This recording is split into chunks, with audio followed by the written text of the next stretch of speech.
And we have some more Discworld news.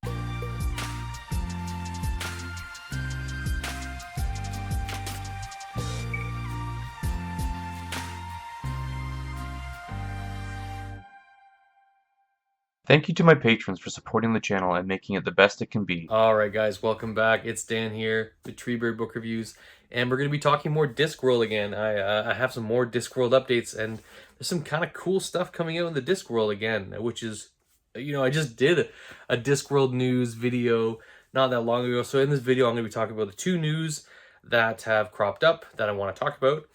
And I'm going to kind of give a review, a smallish review of the new Indira Varma audiobook of the Wyrd Sisters, because I recently just listened to Wyrd Sisters again.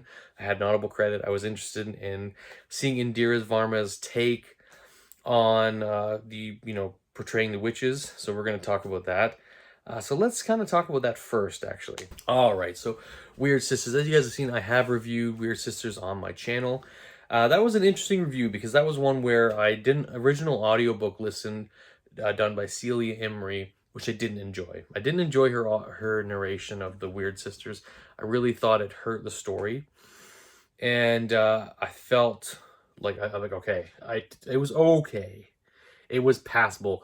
I really mainly didn't like it because I'd read a few Discworld books before Wyrd Sisters, and when she started pronouncing stuff and kind of talking in these characters' voices, it just didn't feel Discworld-ish, and it felt disjointed. And also the sound quality wasn't great. So I didn't enjoy that performance, and she eventually was canned, or I don't know if she was canned, but she wasn't asked back to do any more of the Witches series. So I didn't enjoy her audio narration of Wyrd Sisters, and I went back and I read the physical copy of Wyrd Sisters, which I own up here, and I did enjoy the read. I enjoyed the physical read much more than the audio listen, and I felt the book had a lot more punching power read. And so now that we have a new audio version done by Indira Varma, and you have Peter Serafinowicz and Bill Nighy, is it better? Yes. But is it perfect? No. So let's kind of talk about that. So did I like Indira Varma? Yes. I think she was very good. She was better than Celia Imrie, which is not probably hard to do. I liked her narration. Was it perfect and spot on? No. Did it immerse me in the Discworld? I don't think so. I thought she nailed some characters like Magrat Garlic. I thought she had a great voice for Magrat. I really like that. But other characters, like Nanny Og was her weakest character for sure. Like, I just do not think she captured the essence of Nanny Og. But saying that, I don't think Terry captured the character of Nanny Og that well in Wyrd Sisters. Because in Granny Og, in like the later books, is disgusting old baggage, as she should be. And and she's just not like that as much in Wyrd Sisters, and I don't think Indira did a great job portraying Nanny Og, and Nanny Og's my favorite character in the Discworld, probably still. So Nanny Og, you have to kind of nail for me to like your audiobook. I will say Peter Serafinowicz's death, spot on, amazing. He's got this just deep, really deep, menacing voice where he just nails death perfectly. And I love the little, when Bill Nighy popped in, I didn't love the sound that kind of happened. It was like this, like the sound really like annoyed me when it tells you there's a footnote being read. It's probably too late for them to ever change it, but I didn't enjoy it. And I don't know if there's any other way for them to introduce the footnotes other than like making it a sound to say that a footnote is happening. But I think if you switch from the female voice of Indira to Bill Nighy, you know that a footnote's happening. So yeah, I just will say I didn't enjoy Wyrd Sisters as much as when I read it again.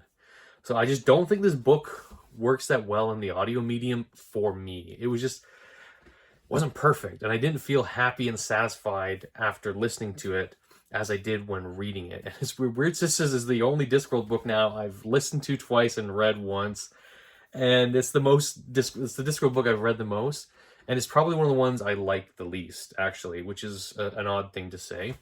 And the reason why I picked Wyrd Sisters as the first one is because I didn't really care for Celia Imrie's, portrayal. And I think Indira's is good. It's just not great. And so, and it's mainly just because of the characters I like. I really actually like Nigel Planer's version of the witches much better. I think he does a much better Granny Weatherback's a much better Nanny Ogg. Magrat, I think, is an easy character to portray, and because she's like a wet hen, and I think you just have to really have a soft spoken, anxious voice to portray her, which I think a lot of voice actors can easily do. But I think for Granny Weatherwax and Nanny Ogg, you have to have a bit more nuanced, like, character voice. And I just don't think Indira captured that perfectly. Nigel Planer, I think, did. Like, I love his voice for Nanny Ogg, like, where it's just this, like, it's just like what an old English granny would sound like, and I think he absolutely nailed it for me. Like his voice for Nanny Ogg's so funny, where it's like, I don't know if I could do it because it's so weird. It's like pumpkin, pumpkin. It's just like this northerner, like, oh, I'll have you, my lad, kind of thing. Like, I love his voice that he does for Nanny Ogg, and he's like this sneery, nasally kind of voice that he does for Granny Weatherwax, which I think just perfectly nails that character. And yeah, I think it's fantastic. So Nigel Planer for me is a better witches narrator. I'm actually going to be listening to Small Gods next. I'm going to be using my next Audible credit to listen to Small Gods. I have read Small Gods, but I'm looking to do a full review on the channel now, talking about the physical read and then also the Andy Serkis version, because I'm listening to the Fellowship of the Ring right now by Andy Serkis, and I recently finished The Hobbit, so I know it's good. So let's get to some more Discworld news. So the two pieces of Discworld news that I want to talk about, and one, it's crossed another realm into one of my other hobbies, and it's a board game. They're actually reprinting. It's a collector's edition of the Clax, I've got it here, board game. It comes out at the end of the month in May. I've already pre-ordered. Of course I pre-ordered it. It's a Discworld and it's a board game, so of course I've pre-ordered it. I've heard some mixed reviews on this. I've heard that they've completely, not redesigned the game, but they've fixed a lot of the issues that were in the original Clax game. And it's going to be following one of my favorite characters, one of my favorite books of all time, and in the Discworld, which is Going Postal. So I cannot wait to play this game. Yeah, it's going to be, I hope it's good. And I'm going to be playing with my neighbors who they own the Discworld Ankh-Morpork board game. As you guys probably saw, I had my favorite board games that I bought because of books. I don't own this game.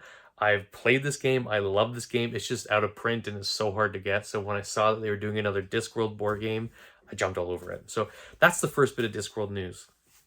The second bit of Discworld news is they've just dropped and released a trailer for Amazing Maurice. It's an animated movie, going to be on, I think it's a movie or a series on Sky. I'll put a link down below to the trailer. It looks like so much fun. I was already laughing like in the trailer watching it. It seems very Discworld-y, and I think this, if this animation hits, this could be a way to portray the Discworld, is have these type of animated movies. And it might work, for Amazing Maurice, because it is more of a kid-centered book. I cannot wait for it to come out. I hope it comes out in like theaters, or I can watch it here in Canada, because I want to watch it with my kids. And I'm actually going to be moving Amazing Maurice back onto my TBR for 2022, because I want to read it before this comes out. And I probably will read it closer to December. Maybe not November, because I'm doing a Novembeard like reading challenge. I'm going to talk about that when it gets closer. But yeah, just more Discworld news. I can't believe we had, like, in a month I could come up with 2 Discworld news. This is amazing. So yeah, board game, Amazing Maurice, and just again I wanted to kind of recap now about the audiobooks that just came out. So anyways, guys, I hope you enjoyed this video. I love talking Discworld, as you guys know. So that's it from me, and we'll see you in the next one. Cheers.